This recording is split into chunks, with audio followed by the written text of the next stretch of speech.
Welcome to another edition of Anglican Unscripted. This is episode 37.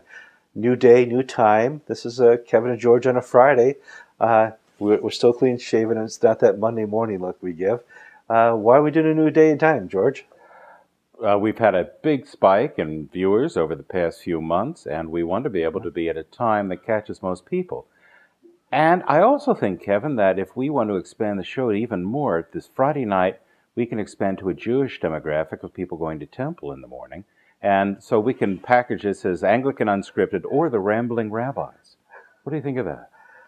Yeah, that's what I was thinking. I'm Kevin Carlson. And I'm George Conger. And today is April 27th, 2012.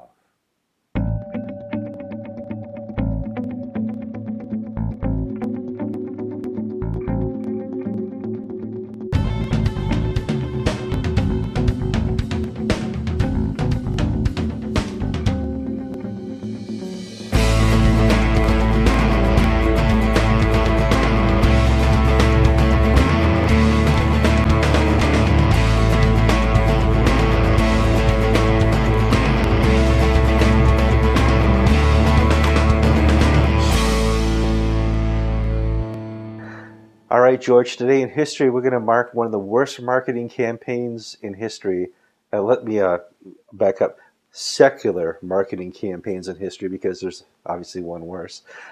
Today is the anniversary of New Coke from 1983. Attention Pepsi drinkers, introducing the new taste of Coca-Cola, the best Coca-Cola ever.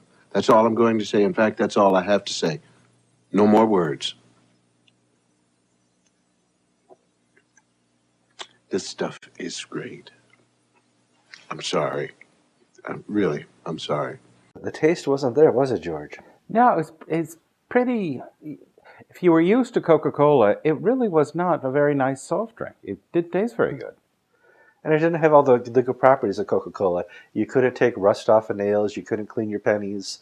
It just didn't have all that thing people expected from their Coca-Cola. I mean, your teeth didn't turn brown. It just wasn't the same.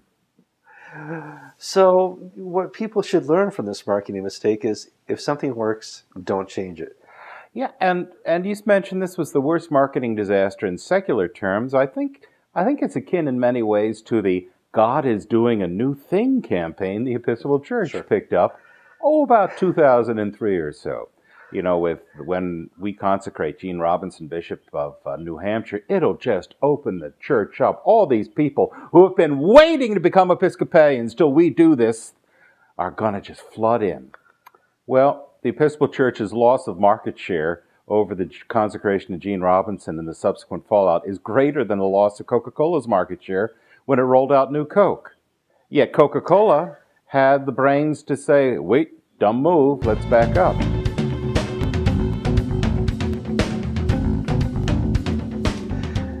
George, let's talk London. London is a busy place nowadays. We got the Olympics coming in the summer, the Queen's Jubilee, Rowan Williams is retiring, but something else happened this week. It's called the Gaffcon Leadership Meeting. Basically, the 7 archbishops and some of their clergy and laity traveled into London and had a meeting. And they put out an interesting press release the first day.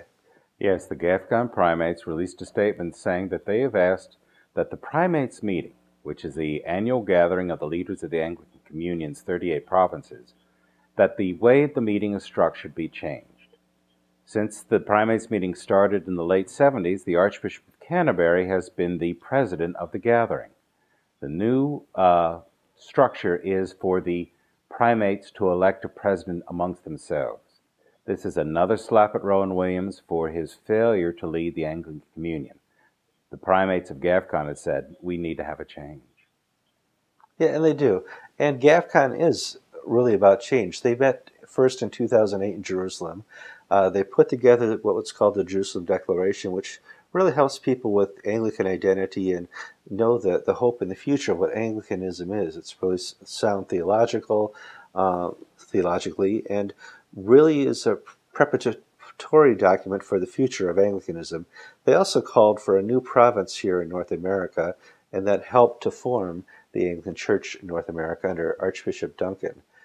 Now, what is going to be the future of Gaffcon? Obviously, I've noticed some missed opportunities over the last 2 or 3 years. How about you, George? Yes, I wouldn't call them failures, but I would call them missteps or failure to respond. I can think of two. For instance, the AMIA controversy with Rwanda.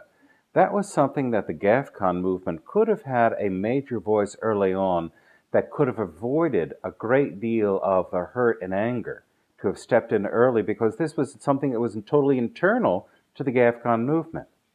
The other thing Well, the other thing I'm thinking of is that the fact that the Catholic Church and the Russian Orthodox have been making overtures to conservative Anglicans for ecumenical dialogue, and nobody's answering the phone at the Gaffcon office. yeah, it is interesting. I mean, both of these obviously are great opportunities, and I think in the future, and maybe it's just because all the initial archbishops have retired, and there's the senior class has moved on, the freshman class is coming in, and there's a lot of miscommunication. Although I was speaking to some Anglican leaders when this AMIA story broke, and that they said the Gaffcon primates were on the phone to each other all the time trying to discuss what to do, but there was never any public statements about what they thought should be done.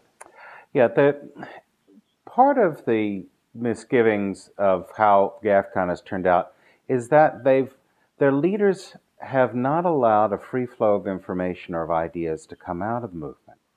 They're not really good at press, unfortunately. No, no, they're not. And the Gaffcon leadership meetings are a prime example. I'd offered to videotape the services and allow people to see the videotape of their keynote speakers from each day and stuff like that. And they just weren't up to the task, or we're going to do it internally. And I've not seen any good video out of there yet. And I hope they have something coming soon. And that's something that really helps make a conference, is having the visual audio communication. Putting up a little MP3 podcast of somebody speaking isn't going to really yank anybody's chain and get them excited about Gaffcon. They want to see the people who are engaged in this new movement. Well, actually, Kevin, who are the people there, in the sense that is this the Global Anglican Fellowship Conference? Is this the Fellowship of Confessing Anglicans? Who are we talking about? Okay, well, off the record, I spoke to an Anglican leader this week who said, as of today, Gaffcon is the meeting, and the FCA, the Fellowship of Confessing Anglicans, are the people in the meetings. And this is part of the marketing problem. We go back to the new Coke we talked about. In marketing, is you have to be very crisp and concise in this day and age of who you are and what you're saying and what you're going to do. And if you can't conquer those three things, you're going to lose your message, or somebody else is going to speak for you. And when that happens, it's over. Yeah, there is so much opportunity in the Gaffcon movement. The Jerusalem Declaration is a fantastic statement of theological principles. There just needs to be some crisper execution, some greater vision of how these people, who are all fine leaders, how they can work together and advance the kingdom of God.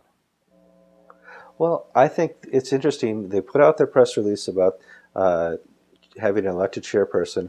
I would love to see a theological paper from the Gaffcon movement about how we could restructure all of Anglicanism, how we no longer have to be under the colonial authority of the Church of England, how we don't have to work within these bigger structures, and we can recreate something else, a better governing body of Anglicanism. I don't know if that can be done or not, but I think Gaffcon would have the emphasis and the ability to communicate that as well as anybody and discover it theologically. Let's make the big news here. We're going to break the story. I hope nobody else has. What's going to happen in Cyprus next year? Gaffcon 2, or as I like to call it, Psycon. Psycon Cyprus. The Gaffcon meeting. Gaffcon is going to hold another global conference, a big conference, as akin to its Jerusalem conference in 2008, but this time it'll be in Cyprus. Right. And this is a great opportunity in Cyprus to put together a Cyprus covenant or Jerusalem covenant. These are lots of different things that Gaffcon can do as a body, because people are looking for a leader.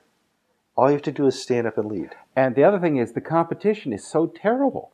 In other words, what's coming out of the Anglican Consultative Council offices in London or what's coming out of Lambeth Palace is just dreadful. And the field is wide open for Gaffcon to sprint down to score a touchdown.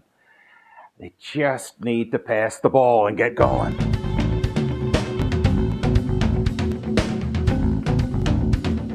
George, for our second story, we're going to talk a little bit about AMIA again. There's new developments that are really interesting. Some happen with ACNA and some are happening with Congo. Let's back up a step. Last week or 2 weeks we reported about a letter sent from the Archbishop of Congo to Murphy, and what did that letter say? Well, Bishop Murphy on April 12th reported that the AMIA had been received into the Congo. Mm-hmm. And he said that he had received a letter from the Congo welcoming them into the church.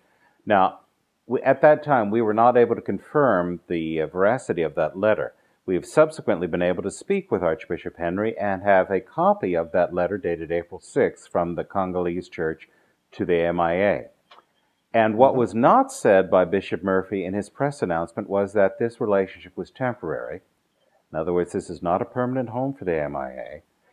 And second, that the AMIA is expected to continue its work of reconciliation with the Rwandans and others whom they may have hurt in this breakup between their parent, the province of Rwanda, and the AMIA. So Bishop Murphy was not entirely straightforward in his account. Well, and it's interesting because we got a cryptic email from one of our viewers this week who's an AMIA person, and he was listening to his rector on Sunday, and the rector said there's a new agreement between AMIA and ACNA, and AMIA is going to work as a sub-jurisdiction of ACNA. And he said, show up to a meeting on Monday, and I'll give you more information. And this viewer wrote to us and said, I'll go to the meeting and let you know what happens. And basically, this rector was reading an internal document that's been circulated around to the AMIA leaders that said, not quite what he thought, ACNA and AMIA are not joining together in any way, shape, or form. It says that there's a solution being offered by ACNA that would bring clergy of AMIA into ACNA. That would be bishops, priests, or deacons. The solution is not to allow AMIA in, but to allow clergy who want to leave AMIA and join fully into ACNA to do so. We also learned that AMIA is trying still again to do this Mission Society thing. I don't know what it is, but so in this Mission Society thing, they're going to have 7 archbishops oversee them. How does that work, George? Well, what they want to do is they want to have their link to the Anglican world be through a college of consultors, 7 archbishops of the Anglican Communion. 3 of them are Moses Tay, Emmanuel Kalini, and Yongping Chung, leaders of the archbishops who are retired, plus 4 others whom we don't know. And that'll be their Anglican connection, not the ACNA, not the Church of Rwanda, not the Congo. This Mission Society concept of Bishop Murphy, he's still flogging and trying to get people to sign on board to it. Now, we've checked with the ACNA, and that's not what they're keen about, because they don't believe a Mission Society needs bishops. Yeah, well, historically there are no bishops in the missional societies, especially the Roman Catholic. And what's really interesting is how top-heavy AMIA is in bishops. Obviously, over the course of 6 months, they've lost a lot of their churches. They've gone to ACNA, they've gone to Para USA, and I don't know how many churches they're left with. We kind of reported, and I think 2 weeks ago, we said in a report that the Pauli's Island Church had left AMIA. That was incorrect. What I meant to say was Chuck Murphy had left the All Saints Pauli's Island and taken some of his supporters with him. And so I misspoke there. And that's because this whole story is just, it's circulated and convoluted and nobody's talking to each other. And the only way you can get information is by cryptic emails being sent to the AMIA leaders, which they can only verbally share with other people. Well, George, you and I are going to find out this stuff anyway because people want to share the story of AMIA. Well, let's take the Pawleys Island statement. The Pawleys Island parish, its rector in a letter to the congregation said, "We want to remain part of the AMIA, and we also want to remain under the oversight of the Anglican province of Rwanda." Mm-hmm. How do you do that? Okay. How do you do that? And there's so much difficulty in that, and I have such compassion for the rectors and clergy there, because you're in an impossible situation, and it's no fault of your own. You didn't ask for this mess. This mess has happened, and same for all the AMIA churches that are still struggling through what's going on here. Obviously, you didn't ask for this. It's something you need to be prayerful about and discern your way forward in this. Well, and one of the things we're seeing, Kevin, and this is my opinion of where I see things going, each of these jumps, each of these stages that Bishop Murphy has taken has shed members of his team. Terrell Glenn, Tad Barnum were already shed, and they're still affiliated with Rwanda. It's our understanding that a number of the AMIA bishops are not going to go to the Congo. They're going to go straight to the ACNA. So each of these jumps from here to here to here, Bishop Murphy is losing more and more of his followers. And he will still retain a core group of true believers. But the AMIA is going to be whittled down in size, and as it loses people, as it loses its Anglican connection, it's a very changed organization.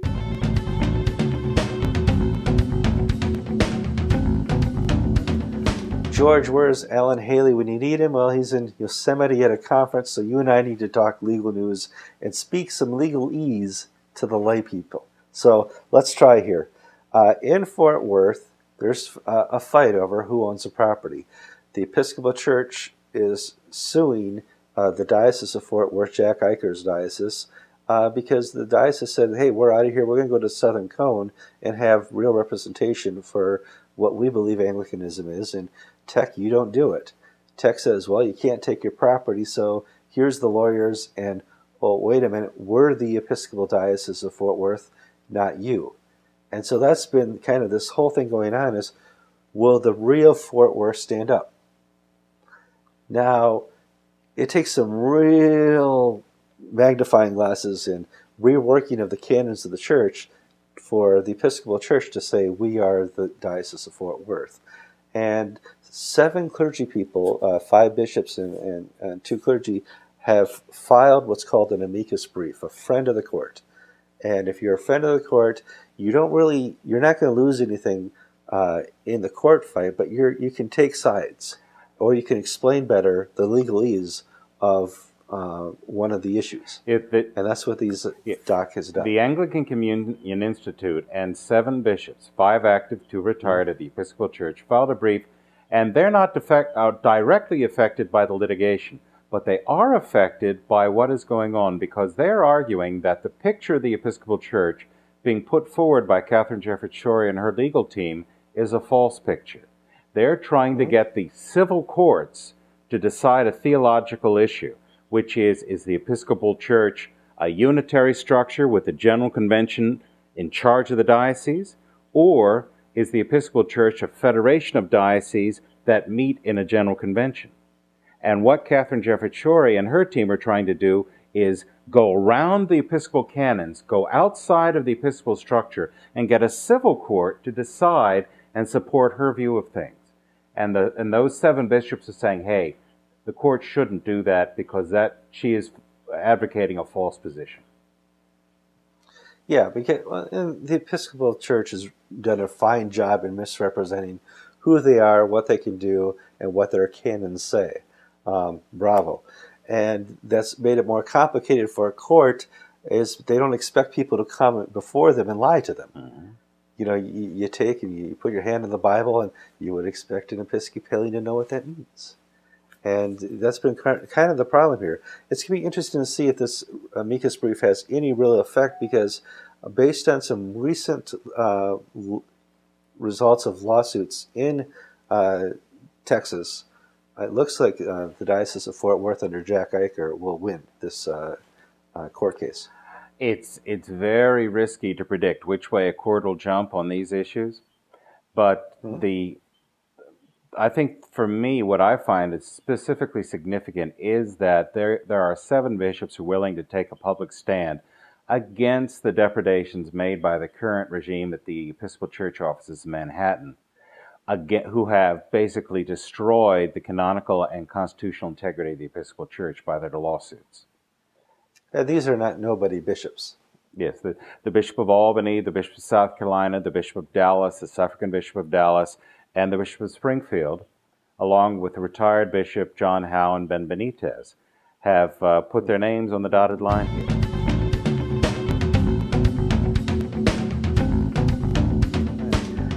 George, we need Alan again. You and I are going to have to talk about court settlements. I'm reading a press release here on the side that says the Diocese of Virginia has settled with Truro Church of Virginia. Basically, they've been fighting in court for 5 years, as many Virginia churches have, over property rights. Truro Falls Church, Epiphany in Herndon, many others left the Episcopal Church and joined the Anglican Church. Some of them joined Cana and other affiliations, and they fought for the property. They said, listen, as far as we're concerned, we can take our property with you. Once again, the Episcopal Church says, no, you can't. And they've been fighting this for 5 years. We get a press release today that says there's a settlement. What's that about, George? Well, the leadership of Truro Church made the decision that the probability of their success in the legal system is not high. And they can spend more money and basically keep the fight going, but they had to make the decision, is it time to scale back the legal fight and focus fully on the mission of the church, which is proclamation of the good news of Jesus Christ, or should they continue fighting over the building? And they came to the decision, weighing all the different options, that the church really at this stage of its life needs to proudly proclaim Jesus, and it doesn't need the building in Fairfax, Virginia to do that. Yeah, there's a reason Paul said we don't sue each other. At some point down the road, we take our eyes off Christ. Yes, you have every right. You own the property. You are defending the gospel. You are doing all the right things, sometimes for all the right reasons.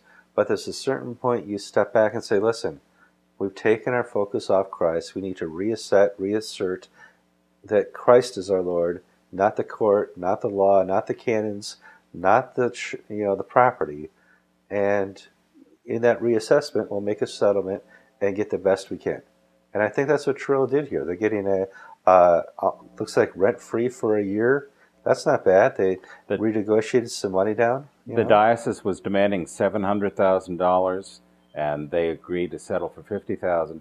So, I mean, in some respects, this is a very good short-term solution, but also it is good for the spiritual health of that congregation, I believe. Being involved in a lawsuit is emotionally and spiritually destructive. And even if you're in the right, it still takes its toll on you. And I think the people, and it's impossible for me to judge the people in Truro on this decision. Everybody likes a good fight, and everybody wants to see the underdog win. But there comes a time when you have to use your wisdom and discernment to say, okay, where's the Lord leading us in all this? And if they believe that's what God is calling them to do, which is to go forward and concentrate on spreading the gospel rather than defending the buildings, I think we should honor that decision. Yeah, it's a settlement, and it works.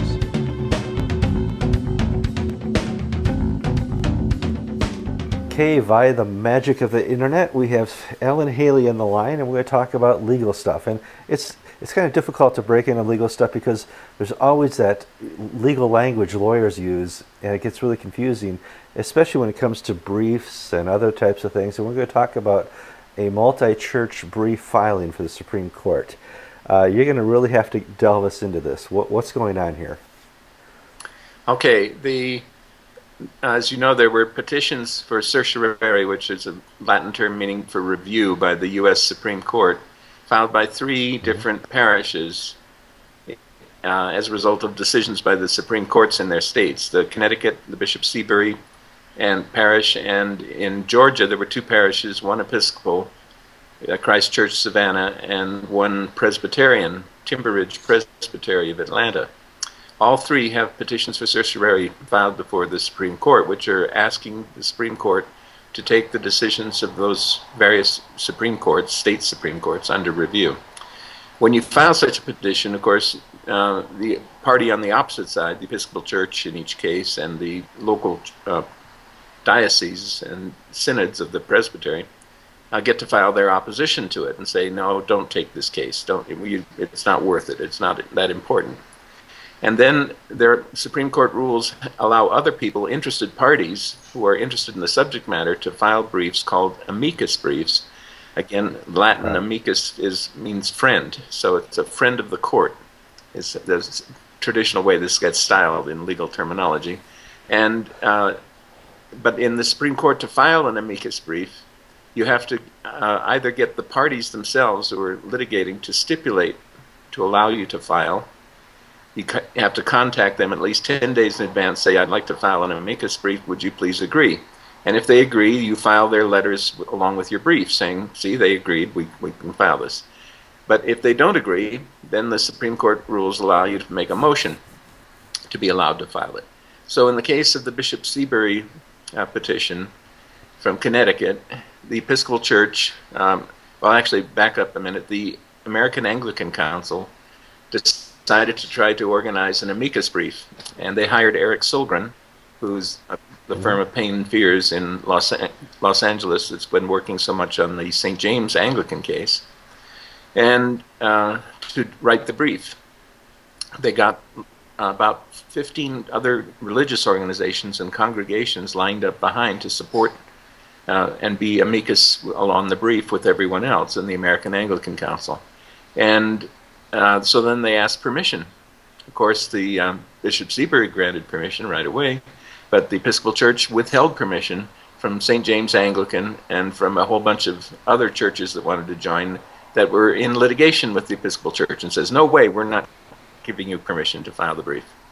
So they had to then file their motion. So but the Episcopal Church says, oh, those non-Episcopal organizations like Timberridge and the Presbyterian Lay Committee, will give consent to them. That's fine.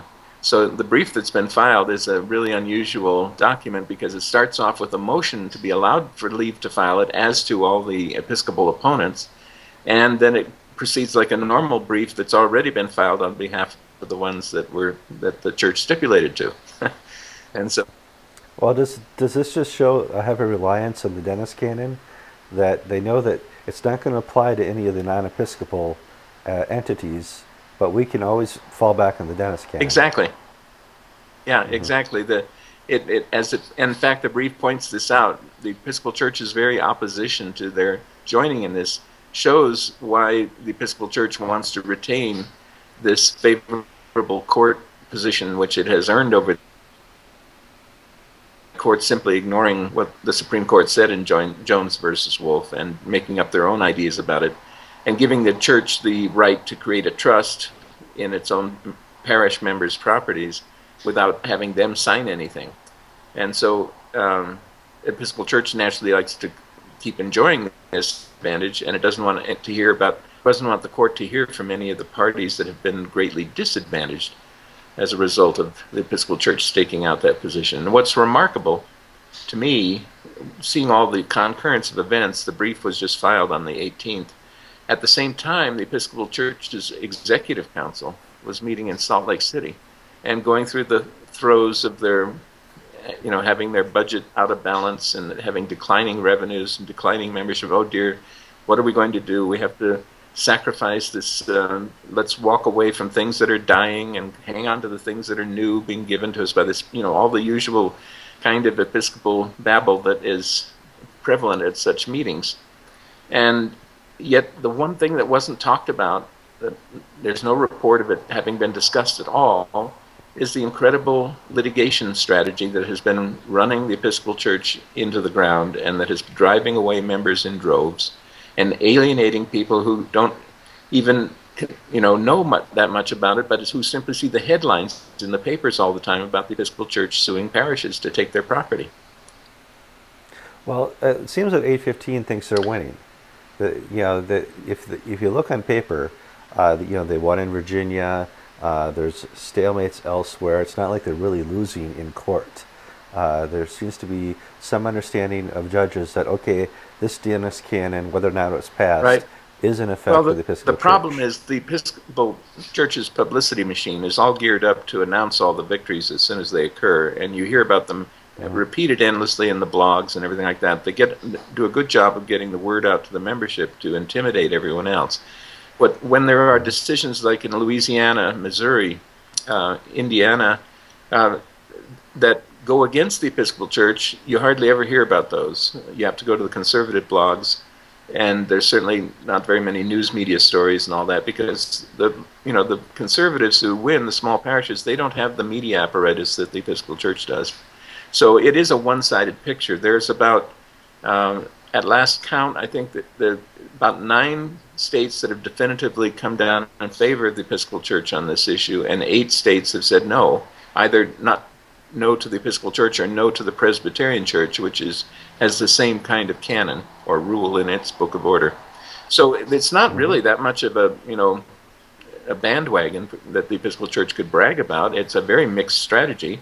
But as you say, I'm not sure that they're so much convinced they're winning, as opposed to this is Presiding Bishop Jeffrey Shorey's personal campaign and her personal fiefdom, this litigation thing.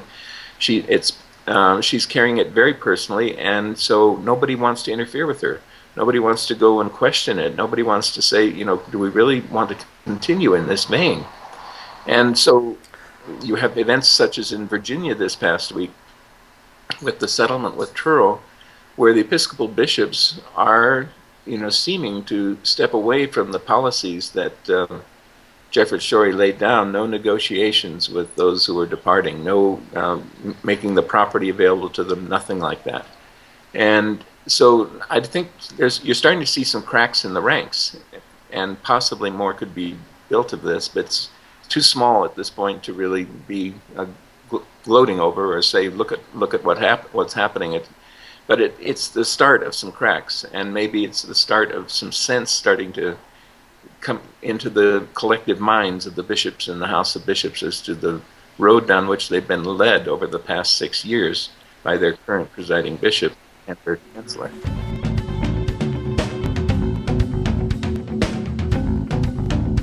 George, you and I have been promising to do the mailbag for a while, and it's really hard to know where to start because we got a full mailbag. So I thought we'd just pick our favorite email each week and talk about it. And I got one this week from a local person, Carlos G. He's from Southern Connecticut, and I live in Connecticut. He lives in Connecticut. And he wrote a really interesting email. It says, thank you truly earnestly for Anglican TV. I am a Wiccan, turned Buddhist, turned non-denominational Christian, 21 years of age. He came to Christ and was baptized, it says in 2007, when he was 16 years of age. And he's really been spending the last couple of years praying and thinking about joining the Anglican Church, which it looks like he's done. These are the real kind of cool emails to get. These are people who've always had in the back of their mind a search for a greater truth. And when they arrive at that, they allow the truth to help serve within them. See, it's so exciting to hear about people who have found Jesus Christ and now know the good news of the gospel. And in conjunction with that, the Anglican way does have value. It is a wonderful way to worship the Lord. It's a wonderful way to live a life formed by our prayer book, formed by our liturgy, formed by our doctrine. And it's so easy to beat up on the Episcopal Church and say, oh my, it's going the opposite direction. It's becoming a Wiccan or Buddhist or non-denominational. Yeah. But, yes. Yeah, Carlos, you better be careful what you're joining here. Yes, they're bad. Yes, there are difficult and, frankly, awful parts of the Anglican Communion and the Episcopal Church. But at the same time, God has not abandoned the Church. He's just put us through a time of testing, and it is up to us to be faithful and not lose heart when all around us, others are doing so. Yeah, and it's so nice to see a person who's walked the journey. A lot of people in the Episcopal Church have been Episcopalian all their life, or Anglican all their life.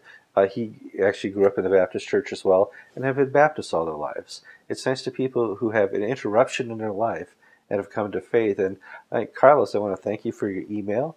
And it really cheered George and I up this week. Well, and I think his experiences is not unique in that I pastor a little congregation, and I would say only about, it's an Episcopal church, the Diocese of Central Florida, and only about half of the people who attend on a regular basis are Episcopalians. Other people are Catholics, Baptists, Lutherans, we have some Orthodox people, but they all come because the gospel is preached, the Lord is made known, and we're a fellowship who love each other through and in the Lord. And the church is growing. An Episcopal church is growing. It's a small country church, yet people find Jesus there, and they want to make it their home. There is a movement of renewal that is going through Anglicanism. Bob Duncan has talked about a spirit blowing through the church, and great things are happening and are going to happen, I believe. Oh, absolutely. The spirit is alive and well in all of Anglicanism, and it's growing in the world even outside of Anglicanism. It's so nice to see a refreshing blowing of the Holy Spirit into the minds, hearts, and lives of people who seek Him. Mm-hmm. And it's the greatest time in history, being a reporter, to watch this going on.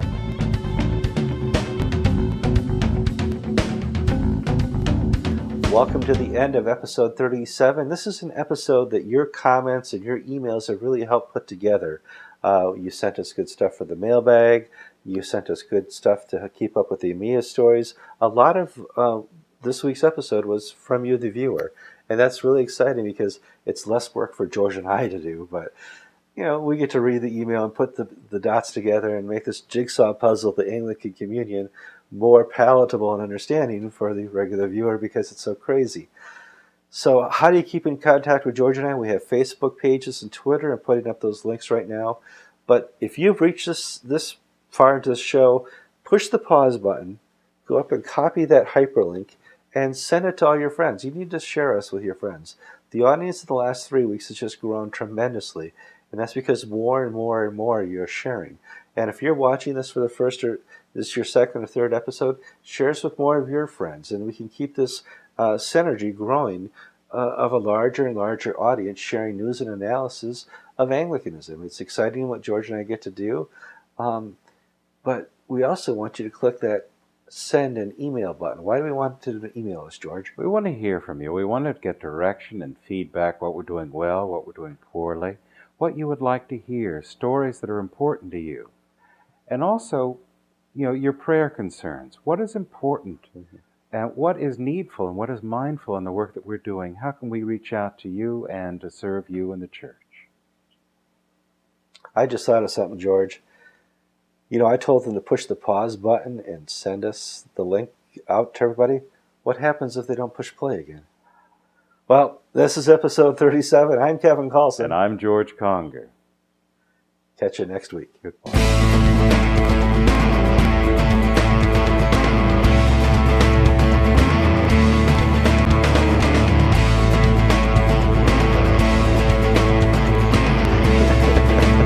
You know what today is? April 1st. And say Friday, April 1st. 3, 2, 1. Welcome to another edition of Anglican Unscripted. This is a weekly pod show where two gentlemen sit down and talk about Anglican news, Anglican people, Anglican clergy, lots of Anglican stuff.